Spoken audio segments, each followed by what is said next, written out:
तर नवी मुंबई आंतरराष्ट्रीय विमानतळाला लोकनेते स्वर्गीय दिबा पाटील यांचं नाव देण्यात यावं अशी ठाम मागणी पुन्हा एकदा जोर धरू लागली आहे।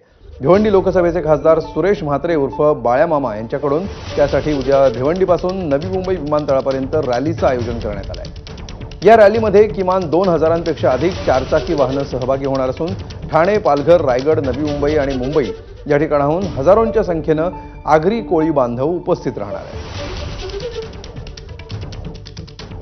सरकारचं लक्ष या गोष्टीकडे यावं आणि म्हणूनच आपण हे रॅलीचं आयोजन केलेलं आहे। मी सगळ्या स्थानिक भूमिपुत्रांना आवाहन करेन की आपण सगळेजण जास्तीत जास्त संख्येने या, कारण उद्घाटनाची वेळ जवळ येऊन ठेपलेली आहे, परंतु नामांतराविषयी अजून काहीही निर्णय झालेला नाही आणि म्हणून अशा वेळेस आपण सगळेजण एकजुटीने दिबा पाटील साहेबांना श्रद्धांजली वाहण्यासाठी जाऊया। आपण सगळेजण रॅलीत सहभागी व्हाल अशी अपेक्षा व्यक्त करतो। आणि यानंतर मुंबई